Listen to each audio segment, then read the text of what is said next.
Alright, this person asked the process of being a bus driver and how we get our own bus. Process, easy. To me, it's easy now. When I was doing it, it wasn't easy. But for my company, they pay for our training, so that's nice. They actually pay us because there's $1,500 hiring incentives that you get throughout 1 year. So we get hired. We have classroom learning we have to do for like 2-3 weeks, something like that, teaching us about air brakes, other random stuff. The only thing I can think about is air brakes for right now. I don't know why. General knowledge is another one. And a couple other things. And they teach us, like, we're learning stuff about tractor trailers too, because most tractor trailers and us take the same tests. We also have school bus stuff that we have to do. Like, there's a literal section called school bus. And then we do on the road training, where we drive around with a trainer for so long. The minimum is like 6 hours, but we do like a week or two at least of it. So training takes like a month to 2 months, sometimes longer depending on everything. But we don't do on the road training until we get our permits, which is all the written tests. And there's 4, I believe, that we take. I can't remember all of them. But we get our permit, then we do on the road stuff, because you can't drive a bus without the permit. Just like a car. Can't drive a car without a permit. Legally. And then we do our on the road training, all that. And whenever both you and your trainer both feel like you're comfortable to take the driving test, they can do that. They'll set that up and everything. During the driving test, you have pre-trip, your air brake, and then the actual driving portion. Not in that order. It's air brake, then pre-trip, then driving. Well, backing. You have to do backing and everything a certain way, and then driving. So that's not hard.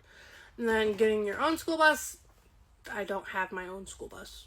This isn't like my own personal property. It's the company's. It's just each route has a set school bus with that route. And I learned that because I asked, if I switch routes, can I keep this bus? They said no. The route to bus is dictated by the school district, and the school district does not like switching. So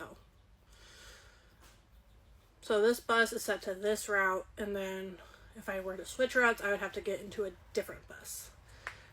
Which means I would have to take everything out of this bus that I put in it, like my signs, my artwork, my pictures, everything, all that, would go with me to my other bus if I switched bus routes.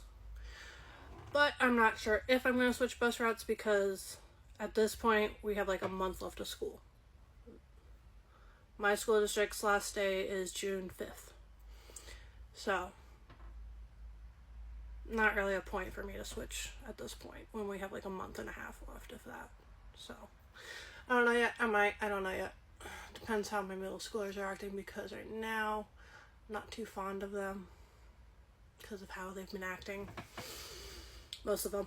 But yeah, so getting your own bus, like personally, you can, but they're not going to let you drive it for the school. Like, our company sells buses to people, I think.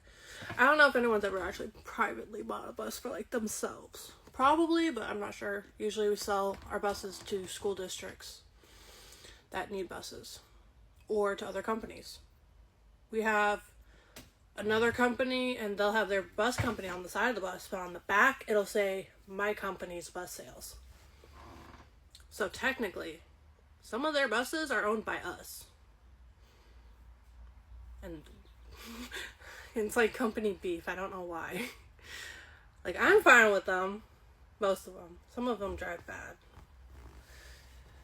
when I say that, I mean, like, not all companies are held to the same standards based off that company. Like, smaller companies, they don't usually enforce all the rules that they're supposed to. They'll just pay off the fines that they get from DOT and everything. So, yeah. It's really based off what the other company wants to do. We are monitored heavily. So there's a lot of stuff we can't do. Like, even decorating our buses. There's, like, very limited stuff we can do because it has to be done in a specific way in case of an accident ever happening. Even if you are most likely never going to get into an accident, you have to think, if I got into an accident of any kind, could this affect safety? So everything we do is very specific. I can go more into that if you guys want me to, but that's the process of us becoming a school bus driver and how we get our bus. I just call this my bus because this is my route. No one else drives my route pretty much unless it needs covered, and that's pretty much never, because I never call off. So I've ran late a couple of times where someone had to cover my high school route, but that's I'm always here pretty much. So, but yeah, so if you have any other questions, let me know. I did say I was going to get to this on Monday, which was yesterday, but I forgot I didn't have work yesterday. I did, but I didn't. I had to cover someone else's route yesterday afternoon, so I wasn't even in my bus. So, but yeah, if you have other comments, questions, concerns, mostly questions though, just leave them in comments and I will get to them.